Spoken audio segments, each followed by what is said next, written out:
अरे ये क्या हुआ?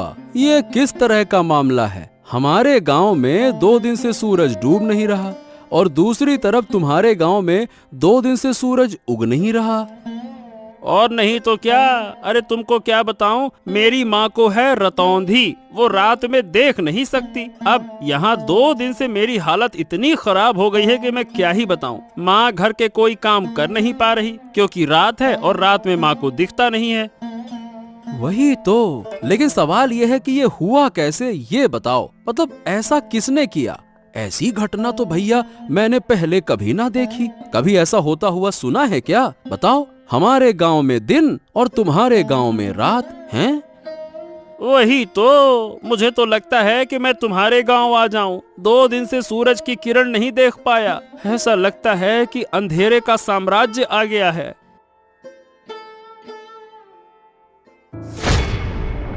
अरे अरे अरे अरे, ये क्या हुआ? ए भैया, तू ऐसे गिर काहे पड़ा? हरेंद्र, क्या हो गया तुझको? अरे मतलब क्या हो गया, मुझे खुद समझ नहीं आ रहा। मैंने तुम्हारे गांव में आने के लिए जैसे ही कदम बढ़ाया और झटका लगा। बाप रे, मैं तो तुम्हारे गांव में प्रवेश ही नहीं कर पा रहा हूँ। ऐसा लग रहा है कि जैसे बीच में कोई दीवार खड़ी हो। क्या बात कर रहा है? तो क्या हम एक गांव के लोग दूसरे गांव में नहीं जा सकते क्या? वही तो भैया, लग तो ऐसा ही रहा है। लगता है कि इन दोनों गांव के बीच में कोई अदृश्य कांच की दीवार खड़ी हो गई है। अरे अब क्या करूं, मुझे तो समझ नहीं आ रहा। चल, फिलहाल के लिए तू घर जा। अब देखते हैं क्या किया जा सकता है। कोई उपाय मिल जाए तो मुझे भी बता देना। दोनों गांव में अचानक अजीब घटना हुई। एक गांव में लगातार 2 दिन तक दिन और दूसरे गांव में लगातार 2 दिन तक रात। ऐसी समस्या पहले कभी नहीं देखी गई थी। ओ माँ माँ, अब अच्छा नहीं लग रहा। रात क्यों नहीं हो रही है? इतना लंबा दिन मैंने कभी नहीं देखा। मैं सो भी नहीं पा रहा हूँ, मुझे नींद भी नहीं आ रही। सो नहीं पा रहे हो? क्या हुआ? जाकर सो जाओ। सोने में क्या परेशानी है? मैं क्या सो नहीं रही? वाह, रात के बिना सोने का क्या मजा होता है। रात के बिना सोने से लगता है कि जैसे दिन में सो रहा हूँ। इतना उजाला सहन नहीं हो रहा। ऐसा क्यों हो रहा है माँ? क्यों क्यों माँ?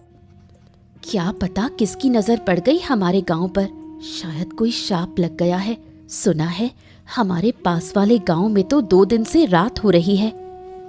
2 दिन से रात हो रही है और रात हो ही नहीं रही है। ये तो बहुत बेकार है। मैं दिन में यहाँ रहूंगा और रात को जाकर उस गांव में सो जाऊंगा। मुझे नहीं रहना दिन में। हाँ, ये हुआ। तुम कैसे सोओगे वो मुझे नहीं पता।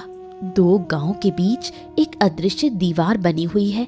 वो दीवार पार करके इस गांव के लोग दूसरे गांव में या दूसरे गांव के लोग हमारे गांव में नहीं जा पा रहे। तो क्या होगा माँ? क्या हमारे गांव में कभी रात नहीं आएगी? हमारा गांव ऐसा क्यों हो गया? अगर रात नहीं होगी तो सूरज की गर्मी में हमारा पूरा गांव जलकर खाक हो जाएगा माँ। क्या पता बेटा, हमारे भाग्य में क्या है, लेकिन ऊपर वाला जो करेगा वो हमारे भले के लिए ही करेगा। हाँ, मुझे ये सब कुछ अच्छा नहीं लग रहा माँ। मैं सो नहीं पा रहा हूँ। मेरा सर दुख रहा है। 2 दिन से मेरा सर घूम रहा है। शरीर भी लगता है कि जैसे बीमार हो गया है। मैं क्या करूँ माँ? ओहो, तुम यहाँ से जाओ और अब परेशान मत करो। वैसे भी मैं खुद तकलीफ से जूझ रही हूँ। दूसरी तरफ तुम मुझे बार बार परेशान कर रहे हो।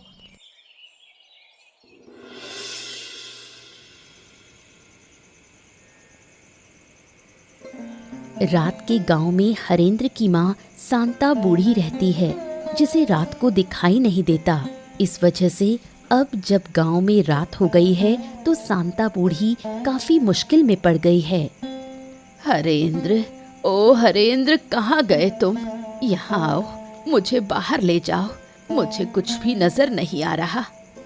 अरे बस बस बस बस, आ गया माँ, आ गया। और कितना पुकारोगी? अरे तुम्हारी तकलीफों ने मुझे बेहाल कर दिया है। 2 दिन से तुम मुझे एक पल भी शांति से बैठने नहीं दे रही हो। हरेंद्र हरेंद्र हरेंद्र, कहाँ है, जल्दी आ। अरे मुझे भी तो बैठने दो। क्या तुम मुझे बोझ समझने लगे हो क्योंकि मैं बूढ़ी हो गई हूँ? जब मैं स्वस्थ थी तब तुमने मुझे पाल पोस कर बड़ा किया, अब तुम मुझे बोझ समझने लगे। हो, यही तो तुम्हारा तरीका है। दिन रात बस एक ही बात बोलती रहती हो, बोझ हो गई हूँ। अरे तुम देख नहीं सकती हो तो चुपचाप बैठो तो सही। तुमको बैठना है नहीं, इधर उधर भटकना है। हाँ, अब ये बताओ तुम्हें बाहर जाने की क्या जरूरत है? देखो तो सही, पूरा गांव किसी न किसी समस्या में घिरा हुआ है और तुमको बाहर जाना है। क्या तुम्हें अकेले को समस्या है, गांव के और लोग नहीं? तुम्हें क्यों इतनी तकलीफ हो रही है?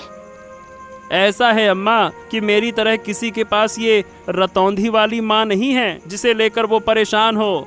नहीं तो कोई काम तुम्हारे लिए अब नहीं है। घर के सारे काम मुझे करने पड़ते हैं और तुम्हारी देखभाल भी तो मुझे ही करनी पड़ती है। बस, मेरी और देखभाल करने की जरूरत नहीं। जिस दिन मर जाऊंगी उस दिन तुम समझ पाओगे। तुम लोग बड़े होकर शायद बूढ़ी माँ को ऐसी हालत में छोड़ देते हो।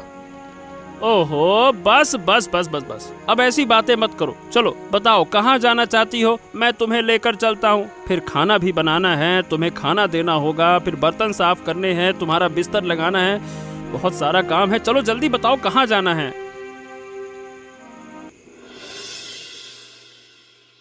दूसरी ओर दिन और रात वाले दोनों गांव के बीच ही एक बुढ़िया का घर है।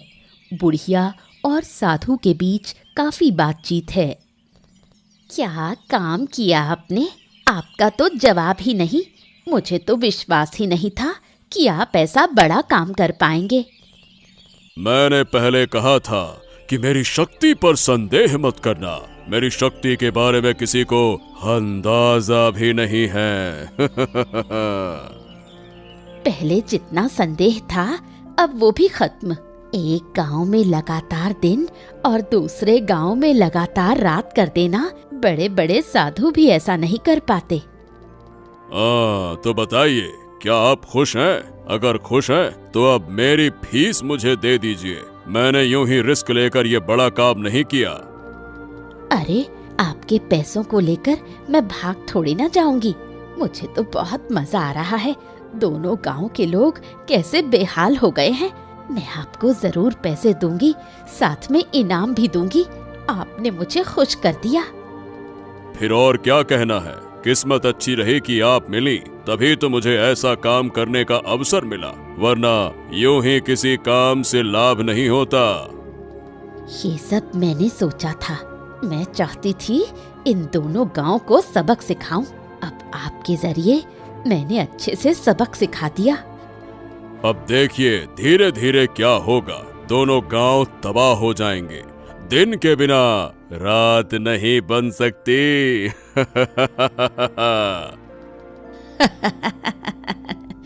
मैं भी यही चाहती थी। मैंने इस दिन का बहुत इंतजार किया है। अब मैं उन्हें हर तरह की तकलीफ दिखाकर सिखा दूंगी कि दुख और अपमान क्या होता है। अब वो मेरा कभी अपमान करने की हिम्मत नहीं करेंगे।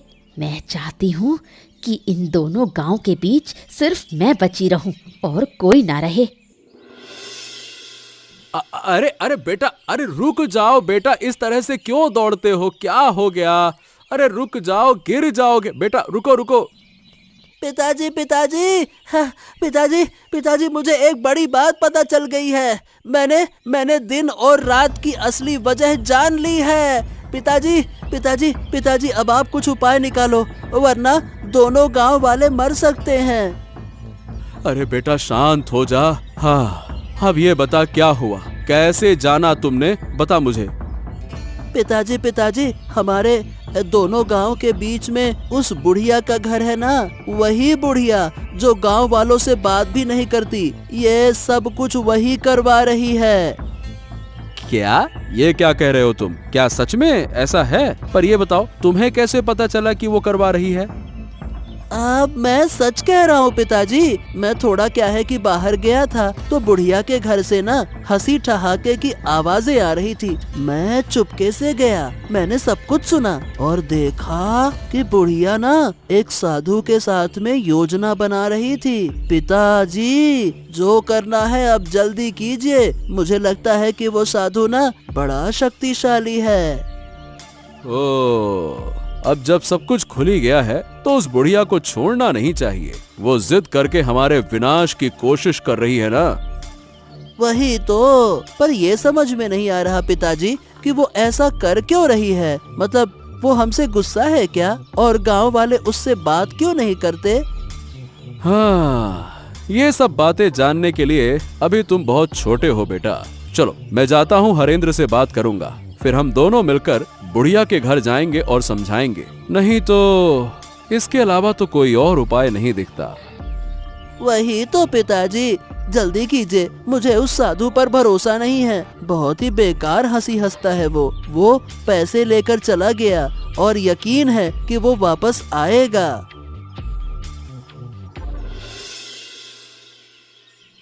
कैलाश और हरेंद्र जब बुढ़िया से सच्चाई पूछते हैं तो बुढ़िया सीधे इनकार कर देती है। वो किसी भी तरह ये मानने को तैयार नहीं कि उसका इसमें किसी भी तरह का रोल है। ओ सुनो बुढ़िया, हमने तुम्हारे साथ कुछ नहीं किया और जिन लोगों ने ये किया अब वो जिंदा नहीं है। फिर भी तुम हमसे क्यों नाराज हो, मुझे समझ में नहीं आता। नाराज ना रहूं तो क्या करूं? तुम लोग मेरे किसी काम के नहीं। मैं यहाँ अकेली हूँ। मुझे कितनी मदद चाहिए तुम्हें इस बात का अंदाजा भी है। मेरे साथ दो शब्द बोलने वाला भी कोई नहीं।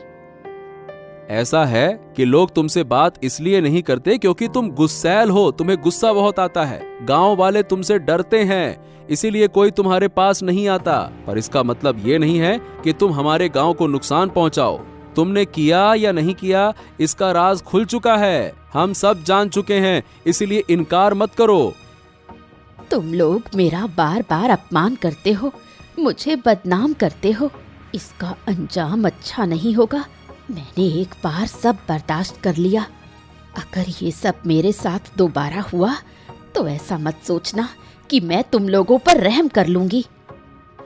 अरे बुढ़िया, तुम बेकार में गुस्सा कर रही हो। हम तर्क करने नहीं आए हैं, हम शांति पूर्वक प्रेम पूर्वक बातें करने आए हैं। देखो, एक बार गांव की हालत तो देखो। एक गांव में सूरज उग नहीं रहा और दूसरे गांव में सूरज डूब नहीं रहा। ऐसे हालात पहले कभी किसी ने देखे हैं क्या? बताओ। अचरज की बात क्या है? तुम बार बार वही बातें क्यों कर रहे हो? क्या हुआ नहीं हुआ मैं वो देख ही रही हूँ। मैं इससे जुड़ी हुई हूँ। तुम लोग यहाँ से चले जाओ, मुझे अकेला छोड़ दो। तुम अकेली क्यों रहोगी? अरे भाई, लोगों का डरना इसलिए है तुमसे क्योंकि वो तुम्हें जानते नहीं हैं। पर इसका मतलब ये तो नहीं ना कि हम तुम्हारे शत्रु हो गए, हम तुमसे अलग हो गए। मैं अब और कुछ नहीं सुनना चाहती। अगर तुम जाओगे नहीं तो ये डंडा देखा है, इसी से तुम्हें पीट पीट कर लाल कर दूंगी।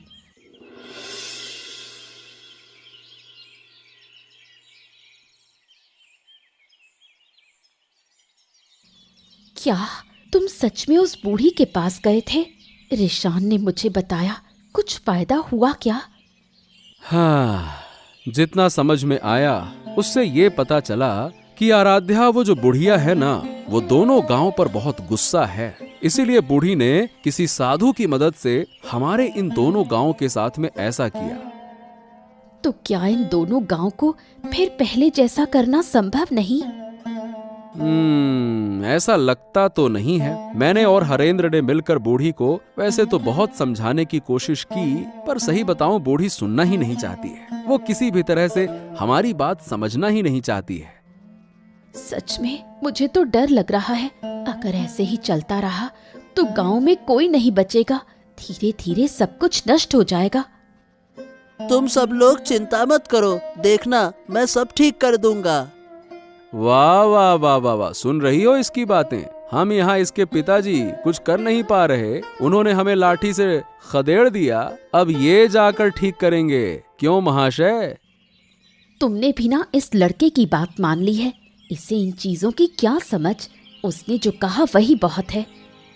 अरे माँ, मैं यूं ही नहीं कह रहा, मैं सच कह रहा हूँ। मैं सब कुछ ठीक कर दूंगा, तुम लोग देख लेना। उस साधु को मैं जानता हूँ, अगर मैं उसे एक बार पकड़ लूंगा तो उसे नष्ट कर दूंगा। बहुत मारूंगा मैं उसे, ऐसे गुच्छे बना के। अच्छा, समझ गया। लेकिन हाँ, फिर कोई शरारत करने से पहले जरा सोच समझ कर। वैसे भी हमारी मुश्किलों का अंत नहीं है। अब आगे क्या होगा समझ नहीं आता। कहीं तुम्हारी हरकतों से वो बुढ़िया और गुस्सा ना हो जाए। नहीं पिताजी, मैं शरारत परारत नहीं करता। अब मैं बड़ा हो गया हूँ। पर हाँ, आप चिंता मत कीजिए, अब आगे जो होगा अच्छा ही होगा, देख लेना। अब बहुत बातें हो गई, तुम दोनों जाओ और हाथ मुंह धोकर आओ, मैं खाना देती हूँ।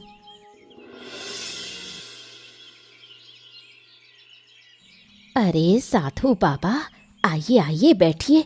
मैं तो आपका ही इंतजार कर रही थी। कितनी बातें हुई, आपको तो कुछ पता ही नहीं।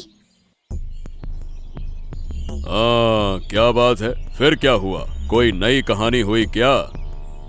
गांव वालों को सब पता चल गया है कि ये मैंने ही किया है, पर मैंने इनकार कर दिया। सब मेरे पास आए थे, मैंने उन्हें भगा दिया। उनका इस विपत्ति में पड़ा हुआ चेहरा देखकर मुझे कितनी खुशी हुई।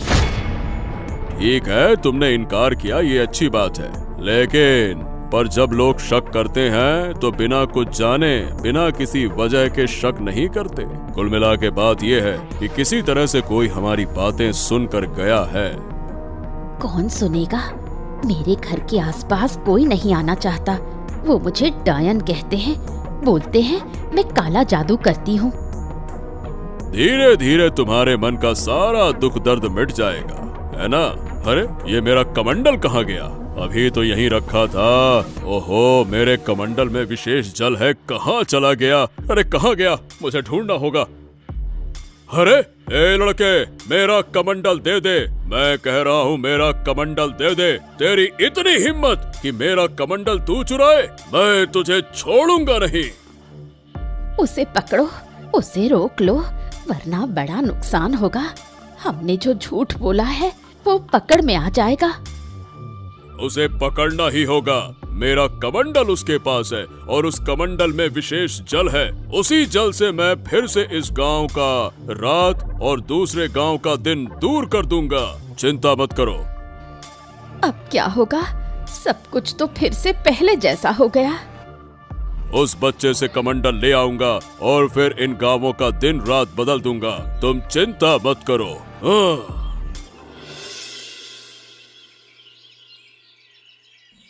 ए लड़के, तेरी इतनी हिम्मत कि तूने मेरा कमंडल छुआ, मैं तुझे श्राप दे सकता हूँ। क्या तू जानता है? मुझे किसी चीज का डर नहीं है। मैंने इन दोनों गांवों को फिर से पहले जैसा कर दिया है। इन दोनों गांवों की दुख चिंता दूर कर दी है मैंने। अरे मूर्ख बच्चे, तू इतना छोटा सा लड़का, पिद्दी सा, तू क्या समस्या दूर कर पाएगा? चल ला, मेरा कमंडल मुझे दे दे। उस कमंडल के पानी से मैं फिर से इस गांव की रात और दूसरे गांव का दिन, ये जो समस्या है, इसे दूर कर दूंगा। ला। मैं कभी ऐसा होने नहीं दूंगा। मैं इस कमंडल का पानी फेंक दूंगा, फिर देखता हूँ कि तुम दोबारा से एक गांव में रात और दूसरे गांव में दिन कैसे कर पाते हो। ए लड़के, मुझसे चालाकी मत कर, वरना इसका बहुत बुरा परिणाम भुगतना होगा। बच्चे, बिल्कुल बच्चे जैसे रह, ज्यादा बड़ेपन का ढोंग मत कर, समझा? फिर आप लोग इन दोनों गांवों को इतना नुकसान क्यों पहुंचा रहे हो? आप एक साधु बाबा हो, आप एक साधु महाराज हो, आपको तो गांव वालों की मदद करनी चाहिए ना? बेशक मैं मदद कर रहा हूँ। मैं बूढ़ी की मदद कर रहा हूँ, उसके दुख तकलीफ दूर कर रहा हूँ। ये तुम्हारी समस्या नहीं है और तुम्हारी समझ के बाहर की चीज है। चलो अब लाओ, मेरा कमंडल मुझे वापस करो। नहीं नहीं नहीं नहीं नहीं, मैं नहीं देने वाला। मैंने कह दिया ना, नहीं दूंगा, नहीं दूंगा तो नहीं दूंगा। किसी भी सूरत में तुम्हें ये कमंडल नहीं मिलेगा। ओह, ठीक है, तो अब तू दंड भुगतने के लिए तैयार हो जा, शरारती बच्चे। अरे छोड़ दो मुझे, छोड़ दो, मैं कह रहा हूँ छोड़ दो। अगर मेरे पिता को पता चला तो वो आपको गांव से निकाल देंगे और आप फिर कभी इस गांव में नहीं आ पाएंगे। छोड़ दो मुझे, छोड़ दो। जब पहले मैं तुझे बोल रहा था तो तू तो नौटंकी कर रहा था, अब तू बच कर दिखा। जब अच्छे से बोला था तब तो माना नहीं, तुझे मैं जरूर खत्म कर दूंगा। मेरे साथ शरारत करने आया था ना तू? चल। रिशान को न पाकर कैलाश का परिवार पगला सा हो जाता है। लोग समझते हैं कि इस अनहोनी के पीछे जरूर बुढ़िया का ही हाथ है। बूढ़ी माँ, बूढ़ी माँ, बूढ़ी माँ, हमें बचाओ, हमारी मदद करो बूढ़ी माँ, हम तुमसे हाथ जोड़कर विनती कर रहे हैं बूढ़ी माँ। क्या हुआ? फिर कोई अनहोनी हो गई? मैं किसी की मदद नहीं कर सकती, मैं मदद करने वाली नहीं हूँ। तुम लोग तो मुझे डायन कहते हो, बोलते हो मैं काला जादू करती हूँ। मैं काला जादू करती हूँ, मैं किसी की मदद क्यों करूँ? हमारी मदद करो, दया करो बूढ़ी माँ, दया करो। हमें अपना बेटा नहीं मिल रहा, कहाँ गया हम कुछ नहीं जानते। आप खोज कर बताइए, मुझे पता है कि आप जानती हैं। अब बहुत दुख हुआ ना, पर उस दिन जब मैंने गांव वालों के पास जाकर अपने बच्चे के लिए मदद मांगी थी तो तुम लोग कहाँ थे? तब तुमने मेरी मदद नहीं की। क्यों? मैं गरीब हूँ इसलिए? क्या आप ऐसा क्यों कह रही हैं? मैं सही कह रही हूँ, मेरा बच्चा बीमार था, मैंने सबके पास मदद मांगी, किसी ने मेरी मदद नहीं की, सबने मुझे अपमान करके भगा दिया। आखिर मेरा बच्चा मर गया, क्या मैंने कम दुख पाया? अब वो तो हमें कुछ भी नहीं पता था। आप हमें इतनी बेकार नजरों से क्यों देखती हैं? कृपया करके बताइए ना, मेरा बेटा कहाँ है? मैं अपने बच्चे के बिना नहीं जी पाऊंगा, नहीं जी पाऊंगा। जीऊंगी, जरूर जीऊंगी। तुम लोग सब जियोगे, पर अंदर तक तीव्र पीड़ा के साथ जियोगे, जैसे कि मैं इतने समय से जी रही हूँ, अपने बच्चे की यादों को थामे हुए। अरे कैसी इंसान है आप! एक छोटा बच्चा मेरा नहीं मिल रहा, कोई अनहोनी हो गई तो क्या आप थोड़ी सहानुभूति नहीं दिखा सकती? हर समय दुश्मनी दुश्मनी दुश्मनी, क्यों क्यों? उन बातों की मुझे परवाह नहीं, जो तुम्हारे भाग्य में लिखा है वही होगा। मैं किसी की मदद नहीं कर सकती, बिल्कुल नहीं कर सकती। तुम लोग यहाँ से चले जाओ। दोनों गांव की समस्या खत्म करने के लिए बेचारे रिशान को अपनी जान की आहुति देनी पड़ी। साधु ने रिशान की हत्या कर उसकी लाश 2 गांव के बीच में फेंक दी। ये मेरे साथ क्या अनर्थ हो गया? मेरा बच्चा, मेरा लाल, जरूर ये उन्हीं लोगों का काम है। उठ जा रे बेटे, उठ जा बेटे, मेरे बच्चे। हाय हाय, अब मेरा क्या होगा? मेरा गोद का लाल, मेरा नन्हा सा मानिक चला गया, मुझे छोड़कर चला गया। रिशान, तू मुझे छोड़कर कैसे जा सकता है बेटा? बोल बेटा बोल, अब मैं तुझे कभी नहीं डांटूंगा, कभी नहीं। जो कहेगा वही होगा, बस एक बार बोल तो सही बेटा। जिन लोगों ने मेरी गोद से मेरा बच्चा छीन लिया, ऊपर वाला उनका न्याय करेगा। मैं किसी को नहीं छोड़ूंगी, किसी को नहीं बख्शूंगी। शांत हो जाओ, शांत हो जाओ आराध्या। इसका बदला मैं जरूर लूंगा। मैं किसी को छोड़ूंगा नहीं। मेरे छोटे से बच्चे पर जरा सा भी तरस नहीं आया उन्हें। उसने ऐसा क्या किया था जो उसे इतनी बड़ी सजा मिली? मैं छोड़ूंगा नहीं। वो तो छोटा था, उसे क्या पता इन सब बातों का। उन्होंने ये सब कैसे कर दिया? एक छोटे से बच्चे को मार दिया। उनका दिल जरा भी नहीं कांपा।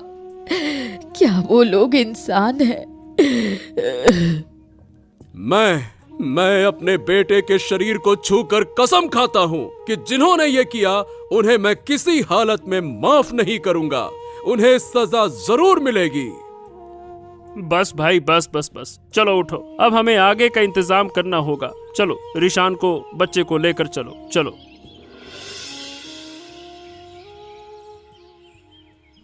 हाँ क्या बूढ़ी, अब तो तुम खुश हो ना? तुम्हारी मनोकामना धीरे धीरे पूरी कर रहा हूँ। अब तुम मेरी तरफ भी थोड़ा ध्यान दो। अरे आप चिंता मत कीजिए, आपके सारे पैसे मैं दे दूंगी, कोई दिक्कत नहीं होगी। आप बस इसी तरह मेरा काम करते रहिए। मैं इतनी खुश पहले कभी नहीं हुई। अगर तुम चाहो तो मैं तुम्हें और भी खुश कर सकता हूँ। जरूर चाहती हूँ। मैं चाहती हूँ कि इन दोनों गांव का एक भी बच्चा जिंदा ना बचे, सबकी गोद खाली हो जाए। आज जो लोग रो रहे थे उन्हें देखकर मुझे कैसी पिशाची सी खुशी मिल रही थी, क्या बताऊं। बहुत बढ़िया, बहुत बढ़िया। तो तुम पैसों का इंतजाम करो, मैं एक एक करके इन दोनों गांव के सारे बच्चों को मार दूंगा।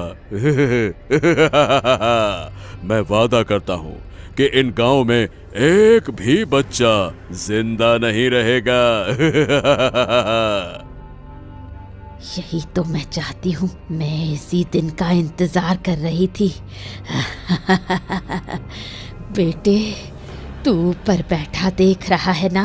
देख, तेरी माँ तेरी मौत का बदला ले रही है। जो दर्द मुझे हुआ था वही दर्द अब मैं सबको दूंगी। इतनी जल्दी खुश मत हो, हमें धीरे धीरे सब करना होगा। आज से हर रात इन दो गांवों में एक एक बच्चा गायब होगा और मैं उसका बलिदान दूंगा। इससे तुम्हारा भी फायदा होगा और मेरा भी स्वार्थ सिद्ध होगा।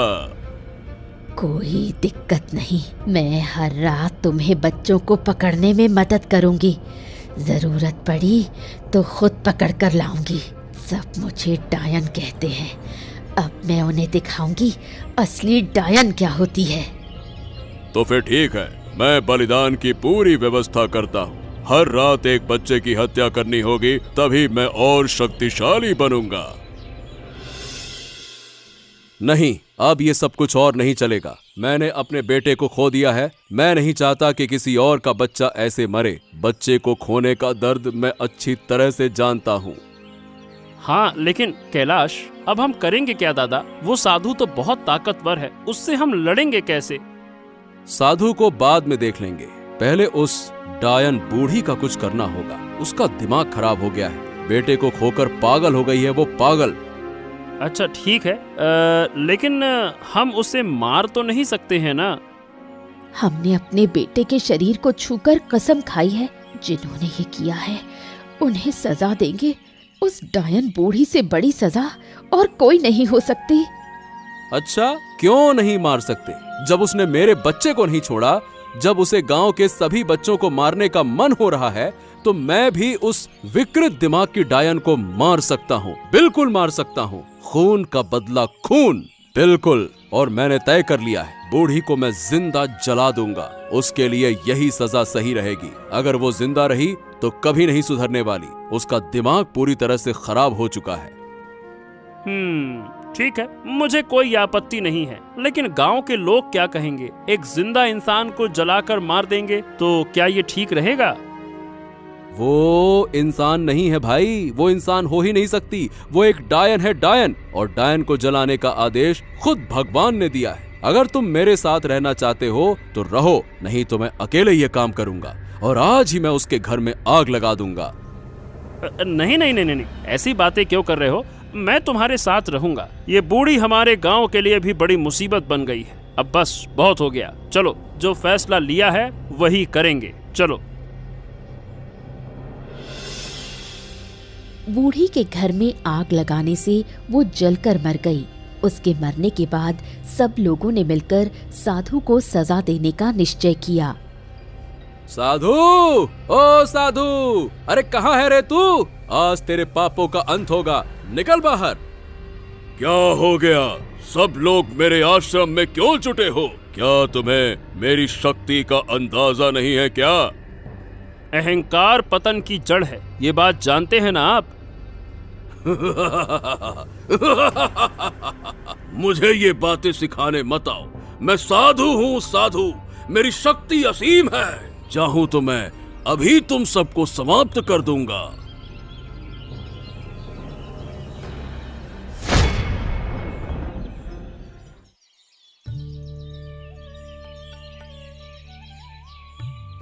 हाँ, आखिरकार हमारे गांव से बुरी नजर हट गई। अब हमारे गांव पर फिर कोई विपत्ति नहीं आएगी। अगर फिर कभी कुछ हुआ तो हम सब मिलकर उसका सामना करेंगे।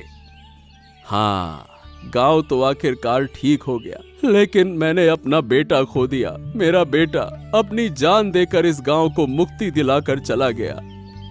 चिंता मत करो कैलाश, जब तक इस गांव के लोग जिएंगे तुम्हारे बेटे को सब याद रखेंगे, सब तुम्हारे बेटे का सम्मान करेंगे। पीढ़ी दर पीढ़ी तुम्हारा बेटा हमारे इन दोनों गांव के बीच जिंदा रहेगा। ऐसा ही हो बूढ़ी माँ, ऐसा ही हो। लेकिन अब से हमें ये भी ध्यान रखना होगा कि बूढ़ी के बेटे जैसा कोई और बच्चा किसी बीमारी में आकर मदद ना पाकर मर ना जाए, वरना हर घर में ऐसी डायनें पैदा हो जाएंगी। बिल्कुल सही कह रही हो आराध्या, हम सब एक दूसरे का ध्यान रखेंगे। ये दोनों गांव अब से अलग नहीं रहेंगे, बल्कि हमेशा एक दूसरे की मदद करेंगे।